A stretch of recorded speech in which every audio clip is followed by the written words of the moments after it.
Hey, it's week 25, I think, and that is like we're almost halfway through that commitment that I made to do one video per week for a year and to see how it goes and to see what kind of impact I could make on helping people with their mindset. So this week I've been doing workshops for organizations and schools, and um, it just reminds me how important it is that we know what we're thinking and that we work on being self-aware. And to be self-aware means that we know what we're thinking, we know why we're thinking it, and then we know what we need. And boy, I'm telling you, if everybody could do just those three things, wow, what a difference it would make. So what you're thinking is kind of like you got to catch yourself thinking, right? You can't just know what you're thinking. You have to actually listen to what you're thinking, because I think, I thought I had read somewhere that was 6,000 some odd thoughts a day, but actually I read recently it's 50,000 thoughts a day. And how many do we hear? Very few, because we're working on our conscious mind, not our subconscious mind. So we don't hear a lot of what we're thinking, but it's still there. It's just going and going and going and going.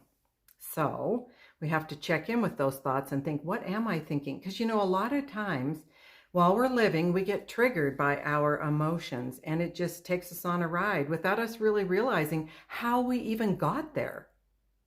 So if we can just stop for a minute and think, I'm feeling whatever I'm feeling. You can describe your feeling. And then you go, okay, but wait, just take a moment, breathe, and then think, what am I thinking? And why am I thinking that? And then furthermore, what do I need? So it reminds me kind of, you have to eat, right? You have to drink water. You have to be hydrated. You have to sleep enough. And, oftentimes we don't even think about that. That commercial, I think it was Aretha Franklin was sitting in the back seat of this car with these four guys in it. And the guy in the back seat is Aretha Franklin. And they realized that he's hangry, I think they call it. And so they gave him a Snickers bar, and then he became himself again. And that's what it's like. We don't even realize that we've been hijacked by our emotions simply because we haven't eaten enough, or we haven't slept enough, or we're dehydrated. Dehydration is a big one. It can really get you. So it's interesting. We just need to know what's going on. So what am I thinking? Why am I thinking it? And what do I need?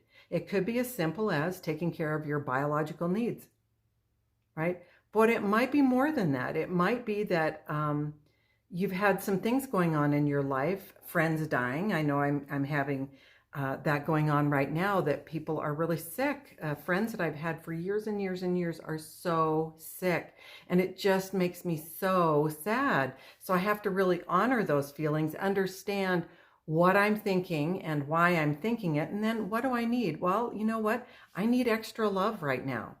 I need to talk with my kids more, so I call them. Now, I don't take offense that they don't call me that much, because they are young and working hard and busy. So I'll call them. And the first thing I'll ask them is, do you have time to talk?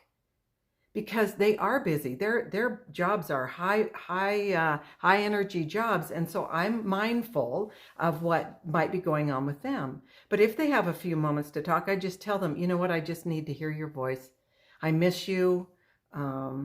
I just needed to be in contact with you a little bit. And they understand that. And they do that with me too. They'll call me and say, Mom, I need to hear from you, and I'll be loving on them so that they feel the same as well. I'll call my sister and do the same thing. And she helps me to get that feeling like, okay, I got some of my my love tank filled again, right? I'll do that with my husband. I just need a hug, honey. And we'll talk about it, because we're both friends with those people. And it's hard on us. So we have to know what we need in order to stay afloat.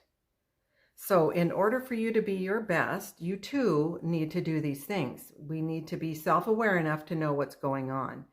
I think about kids and how hijacked they get, because they don't have the depth of knowledge that we do about what it takes. So the other thing I talk to people about is having a routine, not just catching yourself what you're thinking, but also having a routine so that you can save your cognitive energy for other things rather than making little decisions all day long. So we all have a morning routine. You know, you get up, you go to the bathroom, you brush your teeth, you take a shower, you get your cup of coffee, you eat breakfast, you get dressed for work, whatever it is. And that routine is wonderful, and most of us are good at keeping our morning routine, not a problem. But did you add in doing gratitudes to that morning routine? Because that's just as important as brushing your teeth. And we need to start our day with great intentions, right? This is a great day, not rather than this will be a great day or I'm going to make a great day. This is a great day, right? So then I like you to have evening routines as well. And this one might be a little bit harder to maintain. Maybe you don't have a strict routine, but it's a good one to have, especially for preparing for sleep. So the strict routine signals to your brain it's time for the body to sleep. It's time for you to slow down and let us sleep, right? So something like you turn off your devices an hour before bed. You turn off social media 2 hours before bed. You have a routine of you wash your face, you brush your teeth, you get on your jammies, you pull the drapes in your room, make sure your room is dark and cool because that helps you to sleep. So then all those things that you're doing in order, you get your order of how you want to do them. That tells your body, you know what? It's time for sleep, and you get ready for sleep. So that's a nice evening routine to have.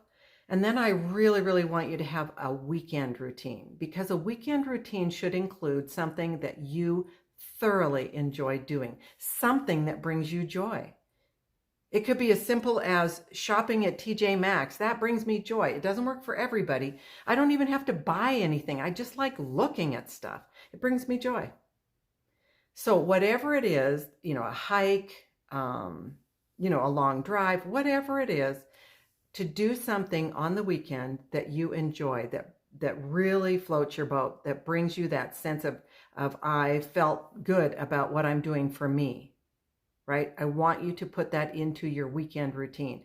But the other thing I want you to do is kind of act like you're a little kid. Do you remember as a little kid, somebody would invite you to their birthday party? It's probably a week or two out. You know, it wasn't that much in advance. And you'd get all excited. Ooh, I'm going to Jimmy's birthday party, or I'm going to Susie's birthday party, whatever it was. And every day you would be looking forward to that birthday party. And then when it finally came, you were super excited. I get to go to the birthday party today. Today's the day. Well, why don't we do that now as grown-ups? Yes, we can do that. So put in that weekend routine. You're going to plan on Sunday what you're going to do next Saturday or Sunday, and then you look forward to it every day. Monday, you're like, woo, I get to do blah, blah, blah on whatever day, Sunday or Monday, Sunday or Saturday. And you look forward to it, and you repeat that on Tuesday and Wednesday and Thursday and Friday so that you amp up your excitement. And then the day comes and you're just thrilled to be able to do that. And that's what I mean by getting what you need. You need that for you. Not only do you need to eat right, sleep right, you know, all those things, drink enough water, you need to do something for you that you thoroughly enjoy. Because I know you do everything for everybody else, right? You're the breadwinner, or you're the person who's the stable one, or whatever it is. You're doing everything for everybody else, but you've got to fill your own vessel, because remember, you can't pour from an empty vessel. I always like to remind people in my workshops that statement on an airplane, if you've flown, they say, put your oxygen mask on first. Do you know why? Well, they never say the finishing statement, because you have 10 seconds before you lose consciousness. Now, if they said that, everyone on the plane would freak out. So they don't say it, but that's the truth of the matter. You have to do it because you only got 10 seconds before you lose consciousness and can't help somebody else. Now, it's not that dire in day to day, but I want you to think about that.